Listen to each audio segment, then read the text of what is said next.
السلام علیکم دوستو، ہم آپ کے لیے ایک بہت ہی پیارا بیان لے کر حاضر ہوئے ہیں جس کا عنوان ہے جمعے کی فضیلت، جمعے کا بیان، جس کو بیان فرما رہے ہیں قاری حنی ملتانی صاحب۔ آئیے چلتے ہیں بیان کی طرف، توجہ سے سنو۔ صلی اللہ علیہ وسلم نے فرمایا جمعے کا دن قیامت کی نشانی ہے۔ قیامت کا دن جس دن قائم ہوگا جمعہ ہی ہوگا۔ آج جمعہ تفریح کا دن ہے، آج جمعہ جوئے کا دن ہے، آج جمعہ شراب پینے کا دن ہے، آج جمعہ کھیل تماشا بے حیائی بدماشی کا دن لوگوں نے بنا لیا ہے۔ ایک ہمارا ماحول ہے، آپ ذرا توجہ فرمائیں۔ جمعے کے دن فلموں میں رش ہے، جمعے کے دن سینما کے ٹکٹ کا رش ہے، جمعے کے دن VCR بہت زیادہ چلتے ہیں، جمعے کے دن ٹیلی ویژن پہ بڑا رش ہوتا ہے، جمعے کے دن بدماشی ہے، جوا ہے، بے حیائی، زیادہ سے زیادہ بے حیائی جمعے کے دن ہوتی ہے۔ حالانکہ حضور کریم صلی اللہ علیہ وسلم نے فرمایا جمعے کے دن ایک گھڑی ایسی آتی ہے جو مانگو وہی ملتا ہے، جس حال میں کچھ کوئی مشغول ہوگا وہی اس کی زندگی کا مستقل ذریعہ بن جائے گا۔ کون سمجھائے تمہیں؟ کس کے اندر طاقت اور جرت ہے کہ قوم کے دھارا پھیر سکے اور قوم کے رخ کو پھیر سکے؟ کون پھیر سکتا ہے؟ اس لیے قرآن کریم نے بار بار للکارا اور فرمایا افلم یہد لہم کما اہلکنا قبلہم من القرون، اکڑنے والوں، بدماشی کرنے والوں، بے غیرت کمینوں، باداؤ، جب میرا قہر جوش میں آئے گا پھر ایک دو کو نہیں، پھر بستی کی بستی، ملک کے ملک اجاڑ کے رکھ دوں گا۔ افلم یہد لہم کم اہلکنا قبلہم من القرون،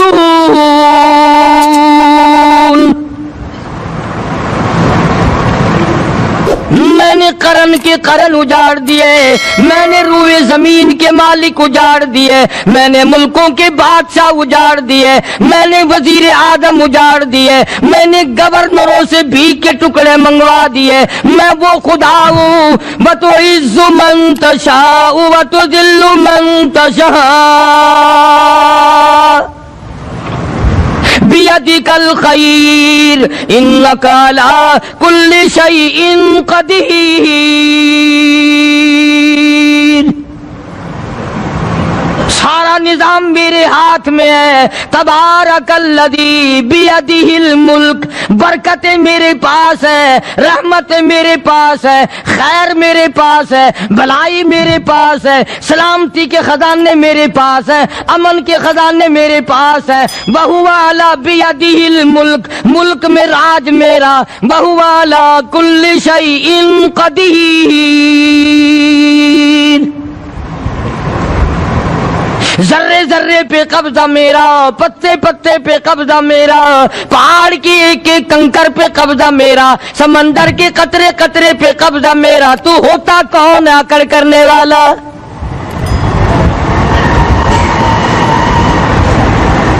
غور نہیں کرتے، سوچتے نہیں ہیں کہ کلام الہیہ ہمیں کیا بتانا چاہتا ہے۔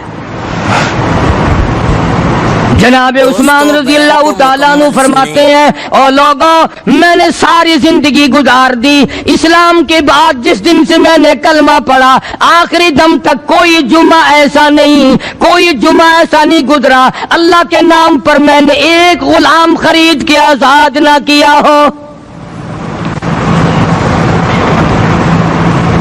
پہلے لوگ بھی جمعے کے دن درود پاک کی کثرت کرتے تھے، خیرات کیا کرتے تھے کہ 8 دن کا کفارہ ہو جائے، اللہ تبارک و تعالی راضی ہو جائے۔ آج کے دن قیامت آئے گی، نہ جانے میرا کیا حال بنے گا، کن لوگوں میں میرا شمار ہوگا۔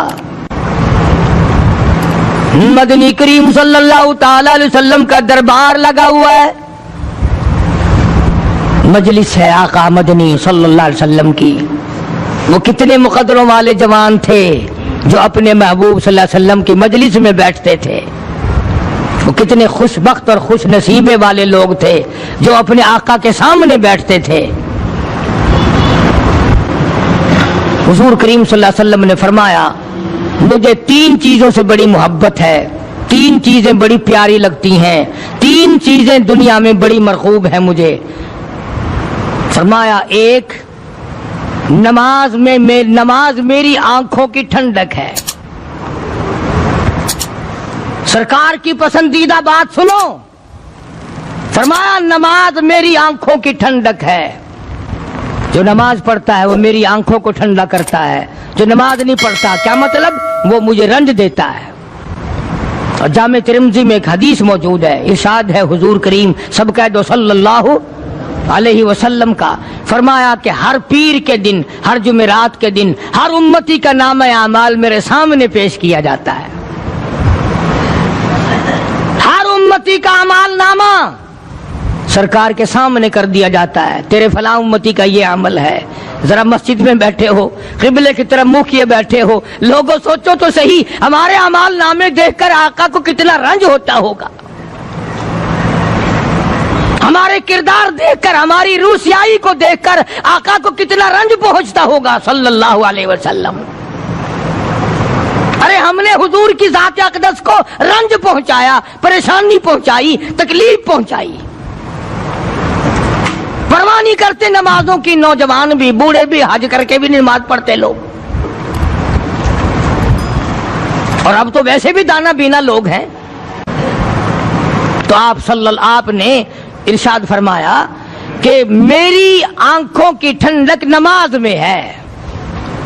3 چیزیں مجھے پیاری ہیں پوری دنیا میں، 3 چیزیں پسندیدہ ہیں میری۔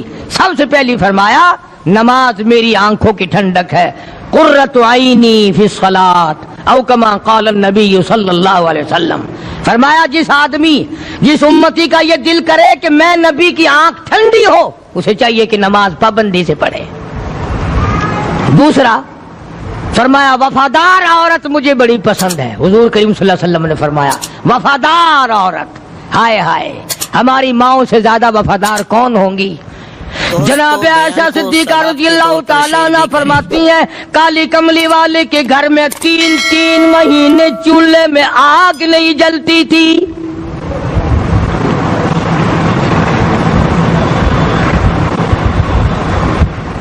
دوسروں کے واسطے ہے سیم و زر و گوہر، اور اپنا یہ حال ہے کہ چولہا ہے بجھا ہوا۔ جناب عائشہ صدیقہ رضی اللہ تعالیٰ عنہ فرماتی ہیں ہمیں 24 گھنٹے میں 1 پانی کا پیالہ اور 1 کھجور کا دانہ ملا کرتا تھا۔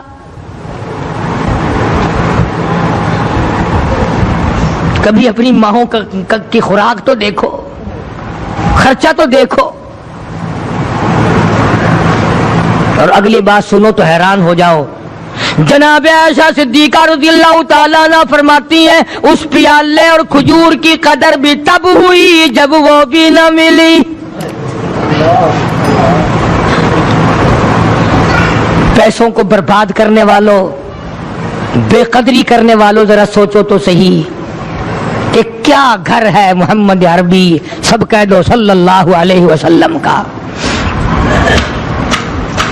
اسی گھر سے خیر و برکت ملی صحابہ کرام کو، لیکن دنیا نہ تھی، بلڈنگ نہ تھی، کوٹھی نہ تھی، بنگلہ نہ تھا، چہل پہل نہ تھی۔ اچھا ایک بات اور آج یاد کر کے لے جاؤ، یہ تو مجبوری ہوئی نا، یہ تو ایک مجبوری ہوئی، پریشانی ہوئی، محتاجی ہوئی کہ پانی کا 1 پیالہ اور 1 کھجور کا دانہ ملتا تھا۔ اور اگلی بات سنو تو حیران ہو جاؤ، مجبوری اور چیز ہے، اختیار سے کرنا اور چیز ہے۔ جناب فاروق اعظم رضی اللہ تعالیٰ عنہ کی حکومت ہے، عائشہ صدیقہ رضی اللہ تعالیٰ عنہ کا سال کا خرچہ 12,000 روپیہ بوری میں بھر کر حضرت عمر نے حضرت عائشہ کے گھر پہنچا دیا، لو تمہارا یہ سال کا خرچہ آ گیا۔ سال کا خرچہ حضرت عمر رضی اللہ تعالیٰ عنہ نے جناب عائشہ صدیقہ رضی اللہ تعالیٰ عنہ کے پاس بھیجا۔ اتنا بڑا بورا بھر کر آیا۔ اللہ غنی، بجائے خوش ہونے کے، بجائے مچلنے کے، بجائے فخر کرنے کے، اپنی خادمہ سے فرمانے لگی، حضرت عائشہ خادمہ سے فرمانے لگی، میں نے تو اپنے محبوب صلی اللہ علیہ وسلم کے پیٹ پہ پتھر دیکھے، میں نے تو کالی کملی والے کو فاقے کرتے دیکھا۔ خادمہ سے فرمانے لگی، اس بوری کے اور میرے درمیان میں کپڑا لٹکا دے، میری آنکھ دیکھنا گوارا نہیں کرتی، میری آنکھ دیکھنا بھی گوارا نہیں کرتی۔ اس نے کپڑا لٹکا دیا۔ اس کے بعد خادمہ سے فرمانے لگی، مدینے میں اعلان کراؤ، جس کو خیرات چاہیے وہ عائشہ کے دروازے سے آ کے لے جائے رضی اللہ تعالیٰ عنہا۔ سارے مدینے میں اعلان ہوگا، خیرات لینے والے آ جاؤ۔ شیئر ضرور کریں۔ ایک اور بات تھی اس وقت میں، ضرورت مند جاتا تھا، یہ نہیں کہ ٹیبک میں ہزاروں روپیہ پڑا ہوا پھر بھی مانگ کے کھانا ہے، جیب میں ہزاروں روپیہ پھر بھی مانگنا ہے، پلے سے نہیں کھانا۔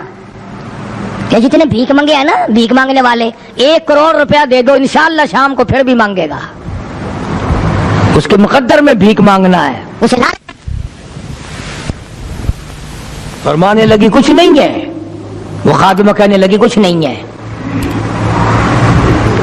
اب وہ خادمہ کہنے لگی کہ اگر 1 ٹکے کا گوشت منگوا لیتی تو تم بھی اپنا روزہ کھول لیتی، گوشت سے میں بھی کھا لیتی۔ کیا جواب دیا اما عائشہ صدیقہ رضی اللہ تعالی عنہا نے؟ فرمانے لگی، اب تانا دینے سے کیا فائدہ، تو نے اس وقت یاد کیوں نہیں دلایا؟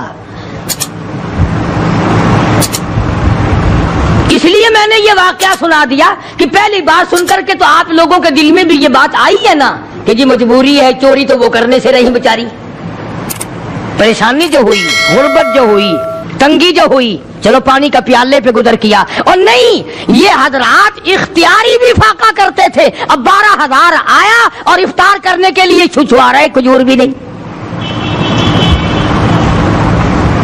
اور ہم تو خدا جانے کب کب تک کا انتظام سوچتے ہیں، پوتے پوتیوں تک کا انتظام جب تک نہ کر لیں اور اولاد در اولاد تک کا انتظام نہ کر دیں، اس وقت تک ہماری تسلی تو ہوتی نہیں۔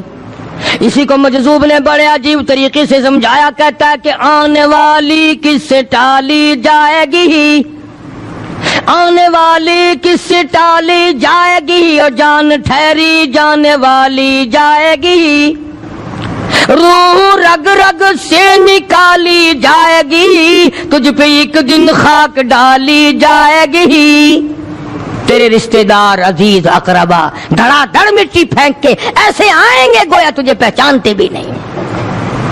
بڑی بڑی عجیب باتیں کہی مجذوب علیہ رحمت نے، اللہ کی رحمت نازل ہو اس کی قبر مبارک پہ، آمین کہو۔ کہتا ہے سب کی سب ہیں راہ روے کوئے فنا، سب چل رہے ہیں فنا کی طرف۔ اب یہ جو ہم لوگ بیٹھے ہیں نا، خوش ہو رہے ہیں، میری 50 سال عمر ہو گئی، میری 60 سال عمر ہو گئی، میری 40 سال عمر ہو گئی، میری 30 سال کم عمر ہو گئی، اور اصل بات ہمارے دماغ میں، اور اپنے آپ کو آخرت کے لیے جس قدر ممکن ہو سکے تیاری کریں۔ آج کل بڑی رات ہے، سویرے اٹھو، کم سے کم صبح و شام ہر آدمی 1 تسبیح درود شریف کی، 1 تسبیح استغفار کی، اور 1 تسبیح تیسرے کلمے کی، یہ تو کم سے کم ہو ہی جائے۔ بکواس کرتے سو جاتے ہیں، بکواس کرتے اٹھ جاتے ہیں، بھلا ہے کوئی زندگی کا معاملہ؟ اللہ سے معافی مانگتا سو جا اور معافی مانگتا اٹھ جا، خدا کی قسم اللہ کا دریائے کرم جوش میں آئے گا۔ تو یہ ساری چیزیں میں نے لیے عرض کی، تو وقت پورا کرنے والا حساب نہیں کہ نہ جانے کس کو توبہ کی توفیق ہو جائے۔ کم سے کم ان 3 تسبیحوں کو ہر مرد عورت لازمی پکڑ لے۔ 1 تسبیح درود شریف کی، 1 تسبیح سبحان اللہ والحمدللہ ولا الہ الا اللہ واللہ اکبر ولا حول ولا قوۃ الا باللہ العلی العظیم، اور 1 تسبیح استغفر اللہ الذی لا الہ الا هو الحی القیوم واتوب الیہ، یا استغفر اللہ ربی من کل ذنب واتوب الیہ، اور 1 تسبیح درود شریف کی اللہم صلی علی سیدنا مولانا محمد وعلی آل سیدنا مولانا محمد مبارک وسلم وصلی علیہ۔ جب 1 مرتبہ درود بندہ پڑھے گا، 10 بار اللہ کی رحمت آئے گی، 10 گناہ معاف ہوں گے، 10 درجے بلند ہوں گے، 10 خطائیں معاف کر دی جائیں گی۔ تو کتنا بڑا اجر ہے۔ خصوصاً بوڑھوں کو چاہیے کہ وہ گپوں میں اپنا وقت خراب نہ کریں۔ خدا کی قسم قبر میں جانے کے بعد تجھے 1 سانس کی مہلت نہ ملے گی۔ پر مجھے اس بات کا افسوس ہے کہ آپ لوگ پورا مضمون سننے کی کوشش نہیں کرتے، بلکہ بعض لوگ بالکل اخیر میں سر سے، ایک ہے جمعے کی فضیلت حاصل کرنا، ایک ہے جمعہ پڑھنا، ایک ہے سینوں لہاونا، اس میں بڑا فرق ہے۔ ایک ہے سر سے اتارنا اور ایک ہے اس کی فضیلت کا حاصل کرنا۔ حدیث پاک میں آتا ہے کہ جمعے کے دن فرشتے دروازے پہ کھڑے ہو کر کے حاضری لگاتے ہیں۔ ہاں، اللہ صاحب مل کی ٹیکسٹائل مل کی حاضری کا تو پتا ہے، مسجد کی حاضری کا کوئی پتا نہیں۔ اگر دیر ہو جائے تو وہ گیٹ کیپر واپسی کر سکتا ہے، اگر دیر میں آیا تو یہ فرشتہ نہیں کہتا، لانتی ہوا پیچھے سے۔ بہت مدت کی بات ہے، علامہ یوسف بن نور رحمۃ اللہ علیہ زندہ تھے، میں کراچی تھا، تو حضرت نے مجھے فرمایا کہ جمعہ ہمارے یہاں پڑھا دو اب کے۔ میری والی وہ جمعہ پڑھاتا تھا ان دنوں میں، تو میں جب گیا تو ہم ایک چھوٹے سے دروازے سے داخل ہونے لگے۔ ایک پٹھان کہنے لگا پرلے دروازے سے چلو، میں بھی ادھر سے جاتا ہوں۔ میں نے کہا کیوں؟ کہنے لگا فرشتہ ادھر رجسٹر لیے کھڑا ہے، تم ادھر سے گھس جاؤ گے تمہارا حاضری نہیں لگے گا۔ وہ کہنے لگا فرشتہ بڑے گیٹ پہ کھڑا ہے، ادھر چلو۔ تو کم سے کم اس پٹھان کا تو یہ عقیدہ ہے کہ فرشتہ کھڑا ہے، اور تمہارا خیال یہ ہے کہ جمعے کے دن نہ فرشتہ ہے نہ خدا ہے، کوئی بھی نہیں ہے۔ اس لیے سیرت النبی صلی اللہ علیہ وسلم کا عنوان شروع ہوگا، مفتی آؤ پورا مضمون سنو تاکہ لطف آئے، دل و دماغ بنے۔ اور عقیدہ میں نے تمہیں بتا دیا، لا الہ الا اللہ، خدا کے سوا الہ کوئی نہیں، مشکل کشا کوئی نہیں، پیدا کرنے والا کوئی نہیں، فصل میں دکان میں کارخانے میں اس کے سوا برکت دینے والا کوئی نہیں۔ اور یہ بات بتائی کس نے؟ محمد الرسول اللہ صلی اللہ علیہ وسلم، ہمارے نبی حضرت محمد الرسول اللہ صلی اللہ علیہ وسلم نے ہمیں یہ بات بتائی، خدا کے بعد خدا کوئی نہیں، مصطفیٰ کے بعد نبی کوئی نہیں، حضور صلی اللہ علیہ وسلم کے بعد کوئی کسی قسم کا جو نبوت کا دعویٰ کرے وہ کافر ہے، دجال ہے، بے ایمان ہے، وہ خنزیر سے بدتر ہے جو میرے آقا کے ختم نبوت کے تاج کو ہاتھ لگائے گا۔ فرمایا لہم قلوب لا یفقہون بہا، اللہ پاک جل شانہ فرماتے ہیں جس کا دل قرآن کریم سمجھنے کا عادی نہیں، لہم قلوب لا یفقہون بہا، جس کا دل قرآن سمجھنے کے لیے تیار نہیں، وَلَهُمْ أَعْيُنٌ لَا يُبْصِرُونَ بِهَا، جس کا کان اللہ کا قرآن سننے کے لیے تیار نہیں، أَمْ لَهُمْ آذَانٌ لَا يَسْمَعُونَ بِهَا، ام لہم آذان یسمعون بہا، جس کا کان خدا کا قرآن سننے کو تیار نہیں۔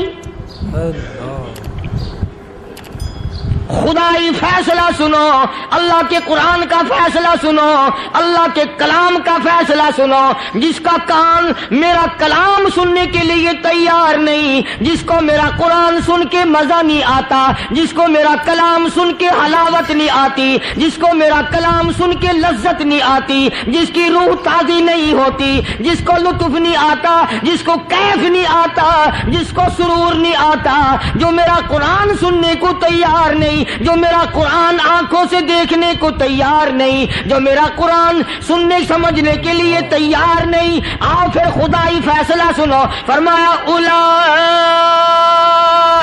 کالانعام،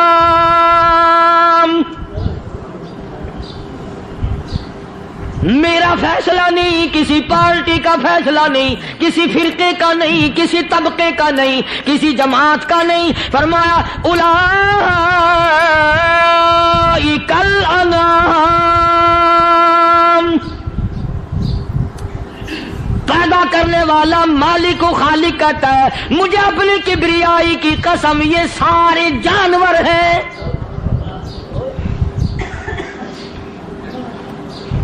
یہ سارے کے سارے جانور ہیں، یہ درندے ہیں جو ایک دوسرے کو چیر پاڑ کر کھاتے ہیں، یہ درندے ہیں جو ایک دوسرے کا خون پیتے ہیں۔ فرمایا بل ہم اضل، جانوروں سے بھی بدتر۔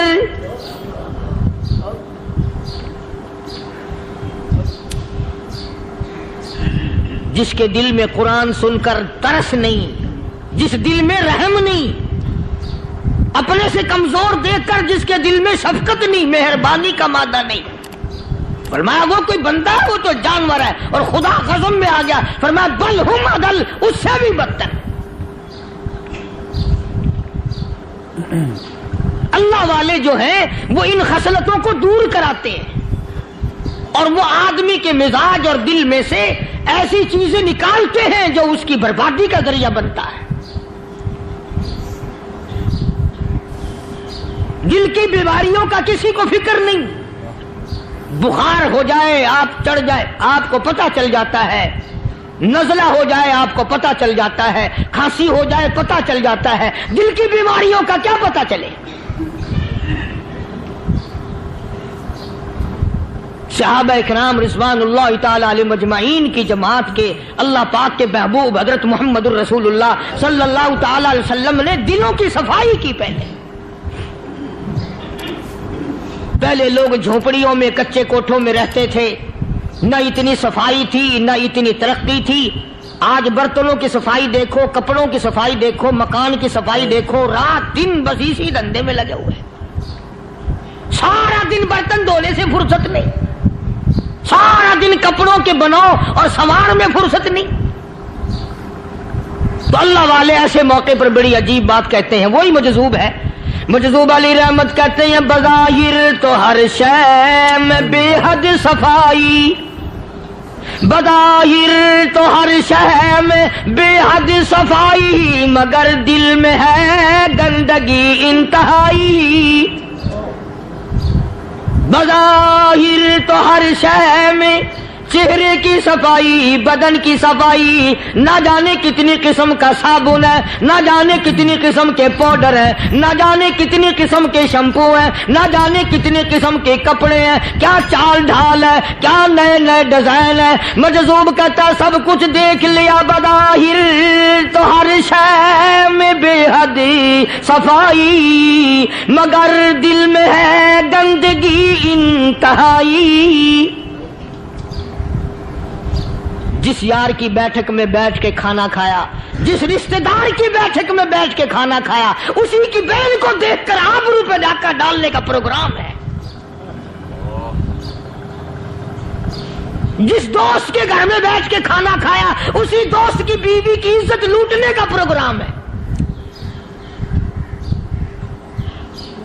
پرانے زمانے میں اب بھی دلی جیسے شہر میں اگر دعوت کی جاتی ہے تو وہاں ایک تشتری میں نمک آتا ہے سب سے پہلے. عرب میں بھی دستور تھا پرانے زمانے میں، اگر کوئی دعوت کرتا، کوئی تقریب کرتا، سب سے پہلے نمک آتا تھا. ایک ایک انگلی ہر شخص نمک چاٹتا تھا. کیا مطلب؟ جس نے نمک چاٹ لیا اب وہ نمک حرامی نہیں بنے گا. اس گھر میں چوری کرنا، اس گھر کی آبرو کا غلط تصور لانا، اس گھر کے مال میں خیانت کرنا وہ حرام سمجھتا تھا جس گھر کا میں نے نمک چکھ لیا.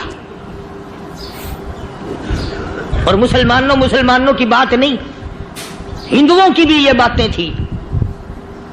مولانا محمد علی صاحب جلندری سب قید رحمت اللہ علیہ فرمایا کرتے تھے کہ ایک سکھ تھا بہت بڑا ڈاکو.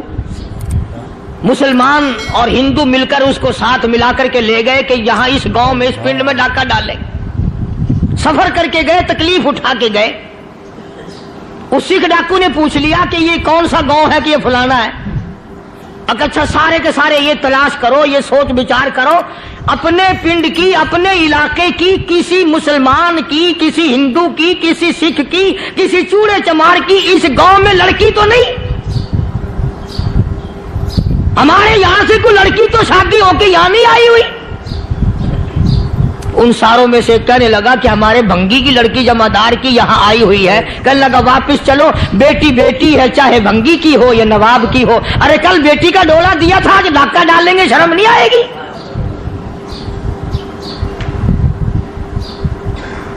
آج وہ تصور کہاں چلے گئے؟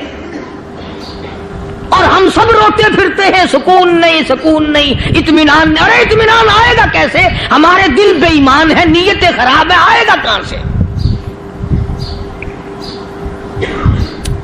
صحابہ کرام رضوان اللہ تعالی علیہم اجمعین کی جماعت نے اس قدر اس بات پہ محنت کی اور کوشش کی کہ غلط لقمہ بھی پیٹ کے اندر نہ چلا جائے. چنانچہ میں اعلان کہتا ہوں، 1,29,000 صحابہ کرام کالی کملی والے کے دیوانے اور پروانے، حضور کے یار جانثار، حضور کے ساتھ فاقہ کھانے والے، فاقوں مرنے والے، پتھر کھانے والے، اپنے بچوں کے ٹکڑے ہوتے ہوئے دیکھ کر لا الہ الا اللہ محمد الرسول اللہ کی صدا بلند کرنے والے صحابہ کرام کا یہ حال تھا۔ پیدل سفر کر کے جاتے تھے یہودی عیسائی، شام نکل گئے، فلسطین نکل گئے، ہندوستان آ گئے، 2 سال لگ جاتے تھے، اپنی جوان بیٹیوں کو مسلمانوں کے گھروں میں چھوڑ کے آ جاتے تھے۔ کبھی نگاہ نبوت نے جن کو رنگ دیا تھا، کبھی کسی صحابی پہ ذرہ برابر الزام نہیں لگا۔ ان یہودیوں کا، ان عیسائیوں کا یہ عقیدہ تھا کہ محمد صلی اللہ علیہ وسلم کے جو غلام ہیں، ان کی نگاہ بھی پاک ہے، ان کے دل بھی پاک ہیں، ان کے ارادے بھی پاک ہیں، ان کے ہاتھ بھی پاک ہیں۔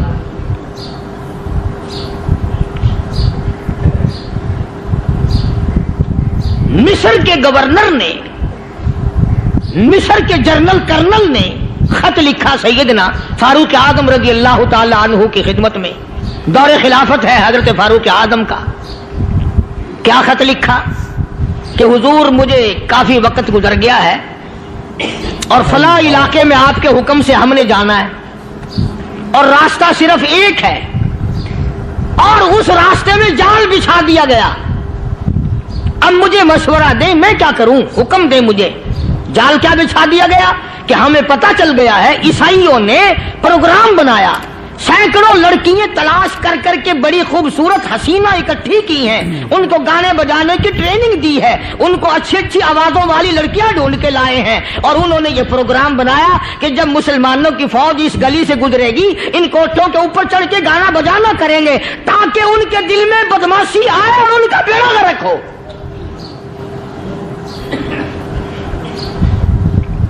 کبھی کافر کا یہ عقیدہ تھا کہ مسلمان کا دل بگڑا تو یہ گیا، اس کی نیت میں خرابی آئی اور یہ تباہ ہوا۔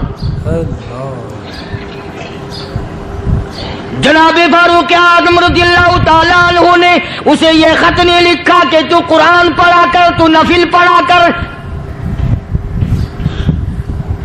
امیر المومنین خلیفۃ المسلمین سیدنا فاروق اعظم رضی اللہ تعالیٰ عنہ نے اپنے جنرل کرنل کو خط لکھا کہ اس میں لمبی چوڑی فکر کی کوئی بات نہیں، اس میں کوئی پریشانی والی بات نہیں، کوئی سوچ و بچار والی بات نہیں، سارے تیری فوج میں، تیری کمان میں مسلمان ہیں، سب کو اکٹھا کر لے، ساروں کو اکٹھا کر کے قرآن کریم کے سورت نور کی 2 آیتیں سنا دے۔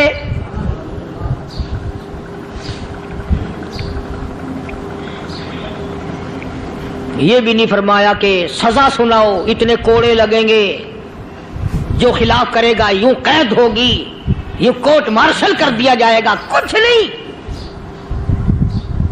جناب فاروق اعظم رضی اللہ تعالیٰ عنہ کی رائے دیکھو، ان کے خیال میں قرآن کریم میں اتنی بڑی طاقت ہے، اتنی بڑی عظمت ہے، اتنی بڑی کرامت ہے، کلام الہی میں اتنا بڑا شرف ہے۔ اعلان کر دیا، فرمایا اپنے کرنل کو ساری فوج کو، لشکر کو اکٹھا کر کے قرآن کریم کی فلاں فلاں آیت سنا دے۔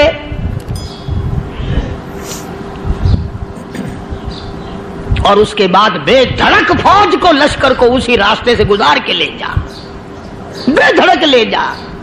ہائے کبھی قرآن کی 2 آیتوں سے کام بن جاتا تھا، اب سارے قرآن سے میرا تیرا کام نہیں بنتا۔ قصور قرآن کا نہیں ہے، یہ میرا تیرا ہے۔ یہ تو اتنی وفادار کلام ہے، اتنی پاک کلام ہے، خدا کی قسم ہزاروں رجسٹروں کے گتے، ہزاروں چائے کے ڈبے، ہزاروں مٹھائی کے ڈبے، لاکھوں کروڑوں دوائیوں کے ڈبے گندے نالوں پہ، کوڑیوں پہ، روڑیوں پہ پڑے ہیں، اور جس گتے نے قرآن کے ساتھ یاری لگا لی، خدا کی قسم کوئی آدمی بغیر وضو اس گتے کو بھی ہاتھ نہیں لگا سکتا۔ ہزاروں نہیں، لاکھوں کپڑے مارکیٹ میں پڑے، پر جس کپڑے نے قرآن سے یاری لگا لی، جو کپڑا جسدان بن کر قرآن پہ چڑھ گیا، لوگ اس کو بھی چومتے ہیں، اور چومنا چاہیے۔ یارو کپڑے نے قرآن سے یاری لگائی تو کپڑا عظمت والا بن گیا، گتے نے یاری لگا لی تو گتا بن گیا۔ ہزاروں قسم کے کاغذات روزانہ ذلیل ہوتے پھرتے ہیں. جس کاغذ پہ قرآن لکھا گیا وہ عظمت پا گیا, جس سیاہی سے قرآن لکھا گیا وہ سیاہی عظمت والی بن گئی. ارے اگر مسلمان قرآن کو اپنے اندر پیدا کر لے, اس کی عظمت کو بسا لے, اس کو اپنا لاہ عمل بنا لے, اس کو اپنے سر پہ رکھ لے, تو کیا یہ بندہ قرآن کے ساتھ وفاداری کرے تو قرآن کیا خیال ہے قرآن بے وفائی کر دے گا؟ یقین نہیں, یقین اصل بات اعتقاد کی ہے. یقین کا تو یہ عالم بنا ہوا ہے کہ اگر کوئی چوری کا معاملہ ہو جائے اور کسی پر شبہ ہو, اگر اسے کہو کہ قرآن اٹھا دے تو دیر نہیں لگائے گا, اور اگر کہے کہ فلانی خانگاہ کا کنڈا مار دیا کہ یہ کام میں نہیں کرتا. خانگاہ کے کنڈے میں ایمان ہے, قرآن پہ ایمان نہیں. اس پر یقین ہے کہ پیر اندھا کر دے گا, اور یہاں یقین نہیں کہ جس خدا نے پیدا کیا اگر میں نے جھوٹا قرآن اٹھایا تو وہ برباد کر دے گا.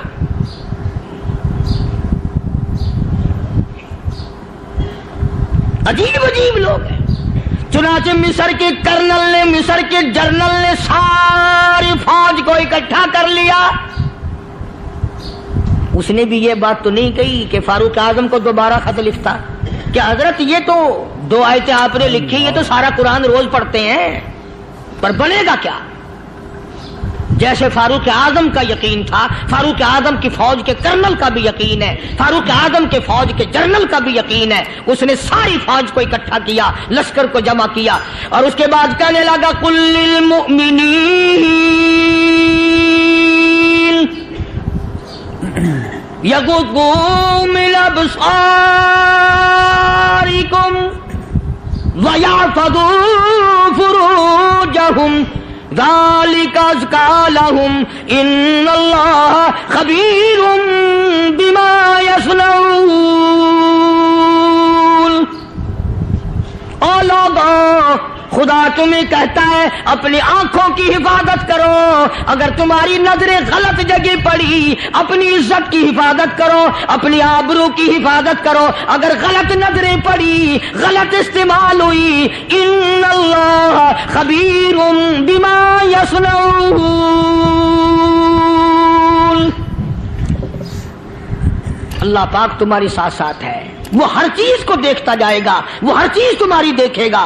چنانچہ تاریخ شاہد ہے, ابن حشام نے لکھا ہے, ابن خلدون نے لکھا ہے, اور کئی مورخین نے لکھا ہے کہ جب مسلمان جنرل نے, مسلمان کرنل نے اپنی فوج کو قرآن کی 2 آیتیں سنائی اور اس کے بعد حکم دیا چلو, تمام کا تمام لشکر چل رہا ہے. ادھر ڈھول بجا, دھماکے بجے, گانا شروع ہوا, گانا بجانا شروع ہوا, ساری فوج نکل گئی, سارا لشکر چلا گیا. لڑکیوں نے دیکھا کہ یہ تو ختم ہو گئے, نیچے آواز دے کے کہنے لگی اور جانے والوں یہ ساری فوج کئی اندھوں کی فوج تو نہیں.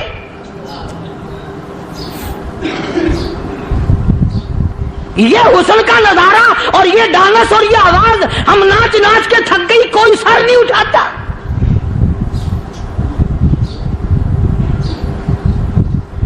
اور آج دیکھ لیں آپ, ہر گھر کے اوپر وہ لگا ہوا ہے ایریل, لعنت کا ایریل لگا ہوا ہے, لعنت کا ایریل.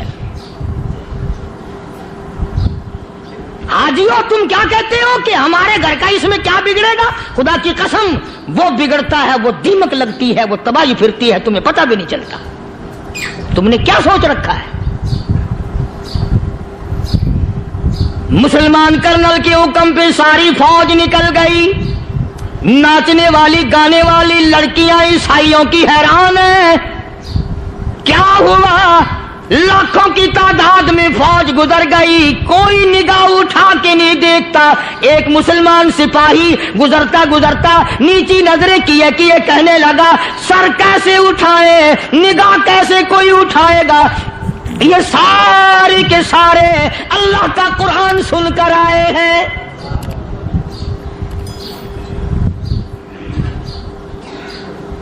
کیسے کوئی نگاہ اٹھائے گا, کیسے کوئی سر کو اٹھائے گا؟ یہ سارے کے سارے اللہ کا قرآن سن کر آئے ہیں.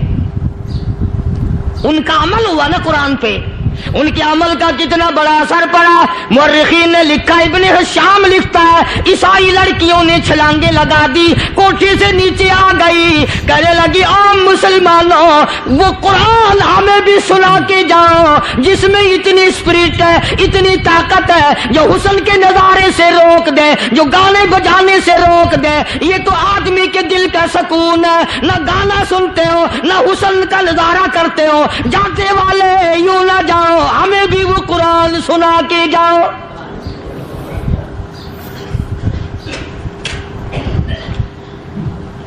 اس قرآن میں کتنی بڑی طاقت ہے، وہ کتنی عظمت ہوگی، اس میں اس کلام میں کتنی برکت ہوگی، جس کلام میں یہ تاثیر ہے کہ وہ ایسی ایسی چیزوں سے روک دیتا ہے۔ چنانچہ ایک مسلمان سپاہی چلتا بھی جاتا ہے اور کہنے لگا وَقُلْ لِلْمُؤْمِنِينَ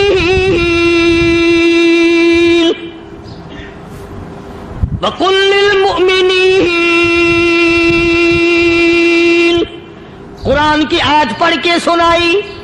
سینکڑوں نہیں بے شمار لڑکیاں ایک مسلمان کی زبان سے اللہ کا قرآن سن کے کہنے لگی، اور جانے والوں چھوڑ کے نہ جاؤ، ہمیں بھی کلمہ پڑھاؤ۔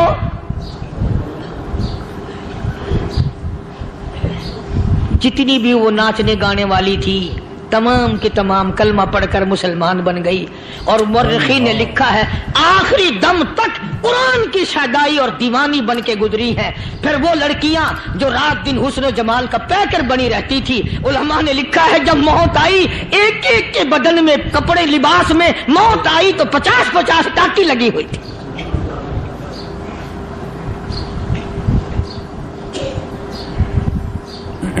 بظاہر تو آج بھی بڑی جھاڑا پنجی ہے، بڑی صفائی ہے، بڑی دوڑ دھوپ ہے۔ اسی کو مجذوب الاعلان کہتا، بظاہر تو ہر شے میں بے حد صفائی، مگر دل میں ہے گندگی انتہائی، کبھی اس کے دھوکے میں آنا نہ بھائی، یہ سب ہے رعائی، یہ بس ہے رعائی۔ یہ تو چیز ہی کچھ نہیں، بڑے بڑے دھندے ہمیں پلٹتے دیکھے، بڑے بڑے نظام بگڑتے دیکھے۔ محمد عربی صلی اللہ تعالی علیہ وسلم کے دربار میں بڑے بڑے لوگ آتے تھے۔ اللہ غنی، نگاہ نبوت نے جس کو رنگ دیا سبحان اللہ، پھر قیمت بن گیا، وہ اسلام کی دولت سے پیچھے نہ ہٹا۔ کوئی پیچھا پھر کے دیکھا ہی نہیں کہ ہم کیا کر رہے ہیں۔ ایک لذت تھی، ایک کیف تھا، ایک سرور تھا صحابہ کرام کو۔ کہاں سے وہ چیز ہم لائیں، کیسے ہم میں وہ چیز پیدا ہوگی؟ جنگ بدر ہوا، بڑی بہترین بات ہے، توجہ لکھ کے لے جاؤ، انشاءاللہ قبروں میں دعائیں دو گے۔ جنگ بدر ہوا، 70 سے زیادہ کافر پکڑے گئے، مدینے میں پکڑ کے قیدی بنا کر کے لائے گئے۔ تنگ دستی کا زمانہ ہے، 1 سال نہیں ہوا مسلمان اجڑ کے آئے تھے، مار کھا کے آئے، پریشان ہو کر آئے، دن دولت چھوڑ کر لوٹا کر آئے، ان کے پلے کیا تھا؟ شام کا وقت ہوا، مدنی کریم صلی اللہ تعالی علیہ وسلم نے مسجد کے دروازے میں کھڑے ہو کر اعلان فرما دیا، کون ہے جو میرے مہمانوں کو کھانا کھلائے؟ اور وہ مہمان کوئی شہنشاہ نہیں تھے، ہیں بھی کافر، ہیں بھی اسلام کے دشمن، آئے بھی صحابہ کرام کو مارنے، میدان جنگ سے پکڑ کے لائے گئے، جنگی قیدی ہیں۔ اس نبی کی طرف کبھی منہ کیا کر جس نبی کا تو غلام ہے، امتی بڑا پھرتا ہے۔ فرمایا کون ہے جو میرے مہمانوں کو کھانا کھلائے؟ صحابہ کرام میں سے کسی نے 2 پکڑ لیے، کسی نے 1 کو ساتھ لے لیا۔ ایک نادار سا غریب سا صحابی ہے، اس نے ساتھ لے لیا ایک مہمان اور گھر لے کے گیا، بیوی کو کہنے لگا کہ کھانا کتنا ہے، کہ بس 1 آدمی جوگا ہے، 1 آدمی کی کافی ہوگا۔ کان میں کہنے لگا اپنی بیوی کے، دستور تھا عرب کا، مہمان اور میزبان اکٹھے کھایا کرتے تھے، اپنی گھر والی کے کان میں کہنے لگا کہ اس کے آگے کھانا رکھ دیں گے مہمان کے، جب یہ کھانا شروع کر دے گا کسی بہانے سے دیوا بجھا دیو، میں یوں ہی منہ کو خالی ہلاتا رہوں گا، یہ کھانا کھا لے گا، پیٹ بھر جائے گا اس کا۔ چنانچہ کھانا آگے رکھ دیا، جو کچھ بھی تھا اس نے کھانا شروع کیا کہ جی آپ بھی کھائیں، کہ ہاں ہاں میں بھی کھا رہا ہوں۔ بس یوں ہی کھانے میں بھی ہاتھ لگائے، منہ کو بھی ہاتھ لگائے اور منہ کو چلائے بھی برابر، بیوی نے چراغ بجھا دیا۔ یہ عمل تو صحابی کر رہا ہے اپنے گھر میں، ادھر قرآن کریم نازل ہو گیا محمد کریم صلی اللہ علیہ وسلم کی ذات پہ، فرمایا وَيُؤْثِرُونَ عَلَىٰ أَنفُسِهِمْ وَلَوْ كَانَ بِهِمْ خَصَاصَةٌ وَمَن يُوقَ شُحَّ نَفْسِهِ فَأُولَٰئِكَ هُمُ الْمُفْلِحُونَ۔ اور میرے محبوب مبارک کو، تیری امت میں ایسے لوگ بھی ہیں جو اپنا منہ خالی ہلا رہا ہے، بیوی بھوکی بیٹھی ہے، چراغ بجھائے بیٹھی ہے اور اپنے ہاتھ کو خالی چلا رہا ہے اور میرے بندے کا پیٹ بھر رہا ہے۔ اور میرے محبوب مجھے اپنی عظمت کی قسم، میں تیری ان دیوانوں پہ جنت واجب کر چکا۔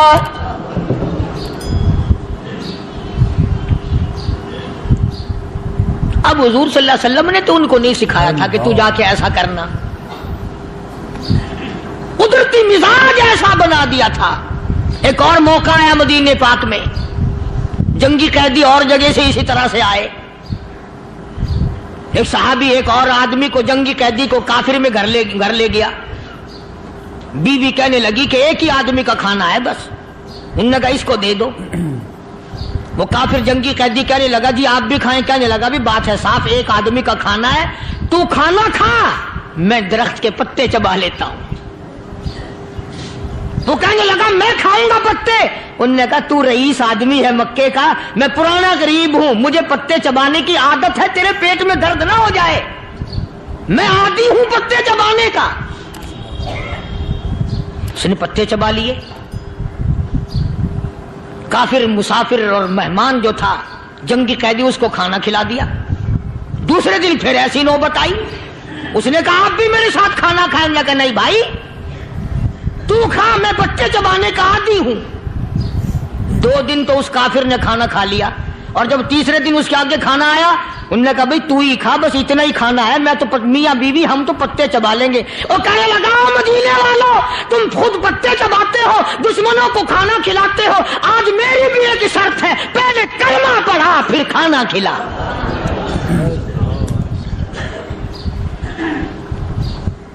آج میری بھی ایک شرط ہے۔ 2 دن کے عمل نے کفر کو مٹا دیا، اسلام چمک گیا۔ 2 دن کے عمل نے، میرا تیرا 60 سال کا عمل ہے، کبھی کسی کافر کو مسلمان بنایا؟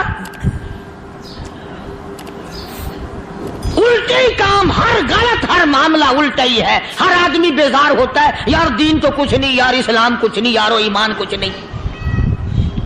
اسی کو قرآن کریم نے للکار کی آواز دے کے فرما دیا لوگوں ایسی گڑبڑ نہ کرو ورنہ میں وہ خدا ہوں فَأَخَذَتْكُمُ الصَّاعِقَةُ وَأَنْتُمْ تَنظُرُونَ۔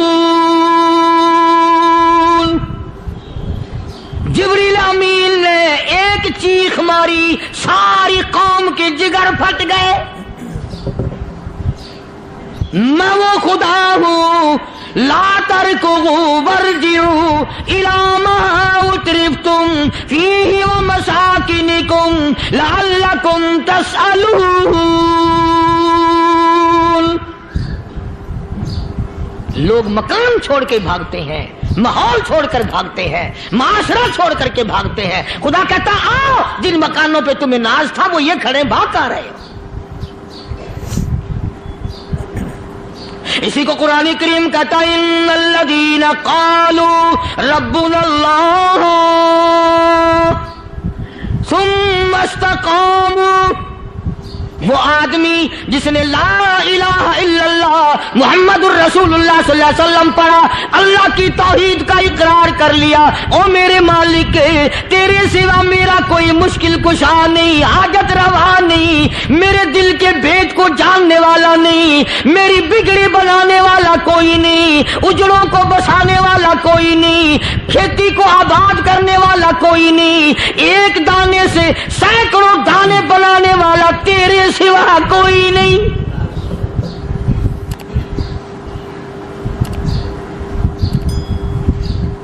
کھیتوں میں جاؤ، کبھی یہ تو سوچو کہ دنیا میں حکومتوں نے کتنے مل لگا رکھے ہیں، چینی کے شکر کے کتنے مل ہیں، کتنے ڈیپو ہیں، پھر بھی قلت ہو جاتی ہے۔ اور یہ اللہ میاں نے کتنا میٹھا کیلے میں، سنترے میں، مالٹے میں، انگور میں، سیب میں، کبھی یہ بھی سنا کہ اللہ میاں کا شوگر مل فلاں علاقے میں لگا ہوا ہے؟ کبھی یہ تو دیکھو کہ یہ قدرت کاملہ کے سوا اور کون پیدا کر رہا ہے؟ فرمایا جس نے اللہ کی توحید کا اقرار کر لیا، محمد عربی صلی اللہ علیہ وسلم کی ختم نبوت کا اقرار کر لیا، خدا کے بعد خدا کوئی نہیں، مصطفیٰ کے بعد نبی کوئی نہیں۔ پھر قرآن نے شرط لگائی ثم استقاموا، پھر اس پر جمع رہے، ڈٹا رہے، یوں نہیں کہ کبھی ادھر لڑک گیا کبھی ادھر لڑک گیا۔ لوگ تو بدل جاتے ہیں، لوگوں کا کیا ہے؟ پچھلے سال کی بات ہے، یہی مغرب کی نماز کے بعد گرمی کے موسم میں یہاں بیٹھا ہوا تھا، باہر آ گئے شہر کے وہ آدمی، وہ کہنے لگے جی ایک کام آئے ہیں۔ میں نے کہا کیا؟ کہ 25,000 روپے چوری ہو گیا ہمارا، بتاؤ ہمیں۔ میں نے کہا بھی مجھے کیا پتا؟ انہوں نے کہا نہیں سارا شہر کہتا ہے کہ قاری نہیں بتا دیتا ہے۔ میں نے کہا اچھا یہ یوں نہیں جانے کا؟ میں نے کہا پھر آدھے لوں گا۔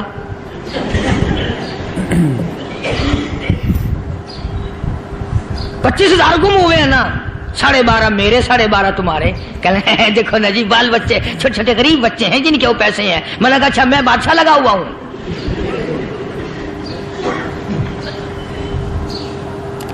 انہوں نے کہا جی سودا مہنگا۔ میں نے کہا پھر کہیں اور چلے جاؤ۔ جتنا میں نے سمجھایا نہیں ماننا کہ اگر ہمیں یوں پتہ چل جائے مولویوں کو ولیوں کو تو پھر یہ لاکھوں کروڑوں پولیس والے رکھنے کی ضرورت ہے بھلا؟ اتنی بڑی فوج کا رکھ کر کیا کریں گے ہم؟ اربوں روپیہ فوج کا خرچہ ہے، 2 ولی، ایک ولی کو اس بارڈر پہ بٹھا دیں گے، ایک ولی کو اس بارڈر پہ بٹھا دیں گے، پھر ہم بڑھانا دیں گے اولیاء کرام رجمت۔ ذہنیت ماری گئی، سمجھ نہیں پاتے، دین کے قریب نہیں آتے لوگ، سمجھتے نہیں۔ فرمایا ثم استقاموا تتنزل علیہم الملائکۃ الا تخافوا ولا تحزنوا وابشروا بالجنہ التی کنتم توعدون۔ قرآن کہتا ہے ادھر ولی کی موت آتی ہے، ایسا آدمی جو اپنے کلمے پہ جمع رہے، شرک و بدعت کی لعنت سے بچے، کفر و نفاق سے بچے۔ ادھر موت آتی ہے، ادھر فرشتے کہتے ہیں گھبرانا، غم نہ کر، بہشت کے دروازے تیرے لیے سارے کھلے ہوئے۔ اللہ وَلَكُمْ فِيهَا مَا تَشْتَهِي أَنفُسُكُمْ وَلَكُمْ فِيهَا مَا تَدَّعُونَ۔ فرمایا ہم تمہاری ہر اس تمنا کو پورا کریں گے، ہر اس آرزو کو پورا کریں گے، جو مانگو گے وہی ملے گا، جو کہو گے وہی دیا جائے گا۔ نحن اولیاؤکم فی الحیات الدنیا وفی الآخرہ، ہم دنیا میں بھی تمہارے کارساز ہیں، ہم آخرت میں بھی تمہارے کارساز ہیں، ہم دنیا میں بھی تمہارے دوست ہیں، آخرت میں بھی تمہارے دوست ہیں، اور خدا کے یہاں وہ انعام ملے گا۔ اللہ غنی، رائی کے دانے کے برابر نیکی کی ہوگی، جب پہاڑوں کے برابر ثواب ملے گا تو آدمی حیران ہوگا، یا اللہ تیرے جیسا بینک تو کسی کا بھی نہیں۔ رائی کا دانہ لے کر پہاڑ واپس کر دیا، مالک نے نجات کا ذریعہ بنا دیا۔ فرمایا نزلا من غفور رحیم، یہ مہمانی ہے پروردگار عالم کی طرف سے۔ قرآن اعلان کر کر کے کہتا وبالاسحار ہم یستغفرون۔ اللہ پاک فرماتے ہیں میرے بندوں کی نشانی یہ ہے کہ وہ آخری رات میں بڑے ویلے سحری کے وقت اٹھ کر استغفار کرتے ہیں، اللہ کے حضور میں معافی مانگتے ہیں، روتے ہیں، عاجزی کرتے ہیں۔ کہتا کہ ایک تڑپ سی دل میں امنگتی ہے، ایک درد جگر میں ہوتا ہے، ایک تڑپ سی دل میں امنگتی ہے، ایک درد جگر میں ہوتا ہے، ہم رات کو رویا کرتے ہیں جب سارا عالم سوتا ہے۔ سب لوگ سوئے ہوئے ہوں اور اللہ کا دروازہ کھٹکھٹا، اندھیرے میں مالک کائنات کے سامنے جھولی پھیلا، اپنی بگڑی کا سوال کر، اپنی مشکلات اس مالک کے سامنے پیش کر جو سارے جہان کا خالق و مالک ہے۔ عقیدہ بھی بناؤ، اعمال بھی بدلو، مزاج بدلو، طبیعتوں میں انقلاب لاؤ، اور لوگوں ان گھروں کو مسلمانوں والے گھر بناؤ۔ تم برا مان کے جاؤ یا بھلا مان کے جاؤ، میں اپنے عقیدے کی بات کو چھپاتا نہیں۔ جس گھر میں کوئی مرد عورت قرآن کے کھولنے والا نہیں، میں اس گھر کو مسلمان کا گھر نہیں کہتا، وہ چوڑے اور کراڑ اور سکھ کا گھر ہے۔ تمہیں یہ سکھایا کس نے ہے کہ مرنے کے بعد قرآن پڑھا جاتا ہے اور ساری زندگی میں نہیں پڑھا جاتا؟ یہ قرآن مردوں کے لیے تھوڑی آیا، یہ زندوں کے لیے آیا ہے۔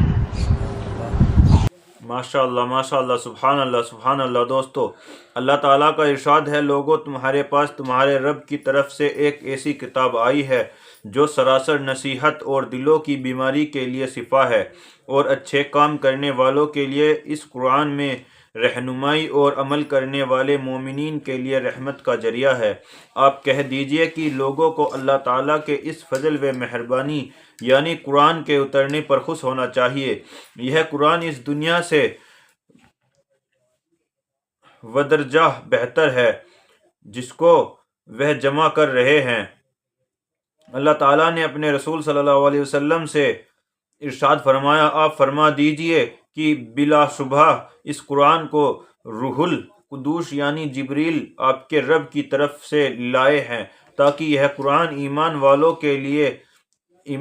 کے ایمان کو مضبوط کرے، اور یہ قرآن فرمانبرداروں کے لیے ہدایت اور خوشخبری ہے۔ اللہ تعالیٰ کا ارشاد ہے یہ قرآن جو ہم نازل فرما رہے ہیں یہ مسلمانوں کے لیے شفا اور رحمت ہے۔ اللہ تعالیٰ نے اپنے رسول صلی اللہ علیہ وسلم سے ارشاد فرمایا جو کتاب آپ پر اتاری گئی ہے اس کی تلاوت کیا کیجیے۔ تو دوستو، کیسا لگا آپ کو ہمارا یہ بیان؟ اگر بیان پسند آیا ہو تو اسے لائک کریں، ہمارے چینل کو سبسکرائب کریں اور دوسروں تک اسے شیئر ضرور کریں۔